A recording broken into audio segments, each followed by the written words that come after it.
Chers investisseurs, chères investisseuses, bienvenue dans cette vidéo dans laquelle je vais te donner 10 règles pour réussir ton investissement locatif. Alors tu le sais, il y a plein de choses à voir dans l'immobilier, c'est assez complexe au final, beaucoup d'étapes, beaucoup de questions à se poser. Eh bien, ça va être dans cette vidéo un résumé, un condensé des 10 points primordiaux qu'il ne faut pas rater quand tu investis dans l'immobilier locatif. Premier élément, ça va être de trouver un vendeur motivé, un vendeur qui veut vraiment vendre. C'est l'idéal parce que là, qu'est-ce que tu vas pouvoir faire ? Négocier. Tu vas pouvoir négocier. Et si tu négocies, par exemple, tu sais, si tu négocies 15% sur un projet à 200 000 euros, eh bien tout de suite, c'est 30 000 euros d'économie pour toi. Donc, c'est énorme de pouvoir négocier et ça peut être uniquement possible si le vendeur est motivé. Si le vendeur ne veut pas vraiment vendre et que toi, tu veux vraiment acheter, eh bien, tu devras payer le prix qu'il demande. Point numéro 2, il faut que tu définisses ta cible. L'emplacement doit vraiment être choisi en fonction de ta cible, c'est-à-dire le type de locataire que tu veux atteindre. Parce que tu ne vas pas investir pour un appartement excentré si tu veux louer ça plutôt à un public jeune. Généralement, ce n'est pas adapté. Troisième aspect, il faut que tu fasses tes recherches, que tu fasses beaucoup de visites et que tu fasses peu de propositions. Grâce à Internet, tu peux vérifier l'attractivité de la ville, le quartier ciblé. D'ailleurs, je te mettrai dans la description mon guide sur les 12 villes dans lesquelles je recommande d'investir avec l'analyse détaillée et 5 villes dans lesquelles il vaut mieux éviter d'investir. Donc c'est dans la description, tu peux t'inscrire pour le télécharger. Il faut aussi regarder les tendances, tu vas demander l'avis des personnes qui connaissent le quartier, donc faire ta petite enquête si tu ne connais pas le coin dans lequel tu souhaites investir. Et tu dois visiter autant de biens qui semblent correspondre à ce que tu cherches que ce que tu vois. Visite.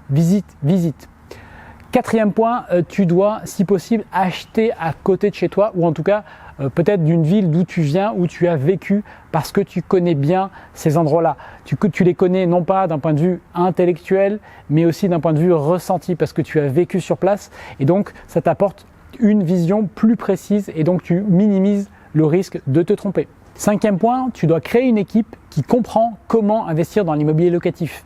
Un bon agent immobilier, un bon notaire, un bon comptable. Et quand tu as réuni ton équipe, tu vas voir que tout roule comme sur une fusée. Ça va être le train fusée, là. Tu vas défiler parce que ça va être tellement plus simple quand tu as ton équipe. Au départ, quand tu débutes, tu n'as pas cette équipe, tu es tout seul, tu cherches un petit peu à créer des contacts, donc c'est normal. C'est difficile au départ, mais une fois que tu as ton équipe en place, tu verras que les choses deviennent beaucoup plus simples parce qu'après, c'est des gens que tu vas apprendre à connaître, certains vont peut-être même devenir des amis ou en tout cas des proches et voilà, quand tu feras un nouveau projet, ça sera comme appeler une bande de potes. Donc tu vois, ça va vraiment après être de plus en plus simple. Sixième règle, il faut que tu débranches ton côté instinctif. Il faut analyser les biens de manière rationnelle.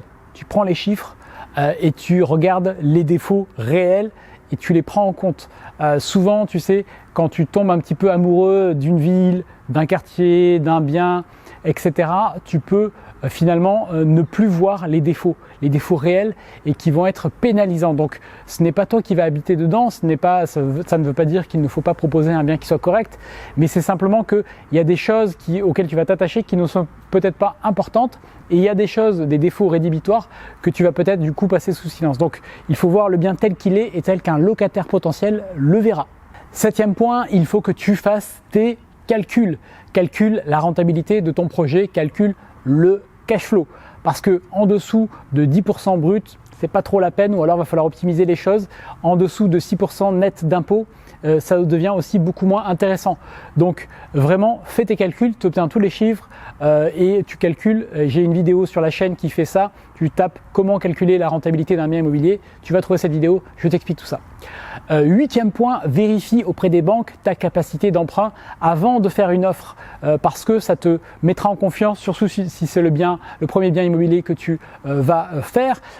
Il faut que tu prennes contact avec ta banque avant. Alors, cette capacité d'emprunt n'est pas une garantie de financement, n'est pas même un accord de principe comme on dit parfois, mais ça te mettra en confiance et ça te donnera un chiffre que tu obtiendras peut-être pas ou que d'ailleurs tu pourras même dans certains cas obtenir plus que ce que la banque t'avait dit au départ. Ensuite, neuvième point, n'hésite pas à investir de l'argent là où il faut. Quand tu achètes un bien immobilier, tu vas faire des dépenses. C'est tout à fait normal et il ne faut pas que tu sois en train de te dire que l'économie est à chaque poste. Par exemple, tu ne vas pas faire l'économie d'une assurance, tu ne vas pas faire l'économie peut-être même d'une assurance loyer impayé au départ pour te rassurer. C'est toujours une bonne approche d'assurer tes loyers, surtout si c'est important pour toi dans ton budget, tu vois. Donc vraiment adapte le projet à ta situation et ne lésine pas sur les dépenses importantes. Si tu fais par exemple de la location courte durée, tu ne vas pas lésiner sur la qualité des meubles, tu ne vas pas lésiner sur le fait de prendre un photographe professionnel pour te faire de magnifiques photos parce que c'est ça qui va aussi t'aider, pas forcément aujourd'hui à te démarquer parce qu'aujourd'hui la plupart des gens font ça, mais au moins à jouer dans la même cour que tout le monde, tu vois, et tu pourras peut-être te démarquer sur d'autres points. Enfin, 10e règle pour que ton projet soit réussi, trouve de bons gestionnaire. Tu sais, quand on n'a pas investi, on se focalise beaucoup sur trouver le bon bien, la fiscalité, les travaux, on pense à tout ce qu'il y a avant. Mais la vraie vie d'un projet immobilier, en fait, c'est pas les 3 ou les 6 mois que tu passes à trouver ton bien, c'est surtout les années derrière. Donc il faut trouver de très bons gestionnaires. Même si tu ne prévois peut-être pas au départ de le confier à un gestionnaire, prévois peut-être de la marge dans ton calcul pour pouvoir le déléguer un jour. Parce que peut-être que ça va t'intéresser, t'amuser, être possible pour toi de t'occuper de ton bien pendant plusieurs mois, plusieurs années, mais peut-être qu'un jour, tu voudras passer à autre chose, tu voudras le déléguer. Tu sais, je le dis parfois, le but, c'est pas de se créer une nouvelle rat race de l'investissement locatif. Le but, c'est aussi de pouvoir se libérer du temps. Donc, prévois cela dans ton calcul, prévois cela dans ton approche et lorsque tu délègueras ton bien, sélectionne avec beaucoup de soin les personnes auxquelles tu délègues la gestion parce que le côté opérationnel et l'exploitation, c'est la clé du succès long terme d'un investissement locatif. Donc voilà ce que je voulais te partager. N'hésite pas à me dire dans les commentaires s'il y a des points sur lesquels peut-être que tu as déjà pêché ou des points sur lesquels tu as peut-être des compléments à apporter à la communauté. Ça nous fera tous plaisir d'avoir un beau partage d'expérience dans les commentaires. Merci d'avoir regardé cette vidéo. Si elle t'a plu, mets un like, c'est parfait pour l'algorithme YouTube. Il adore ça et je te remercie de l'avoir regardé. À très bientôt. Salut!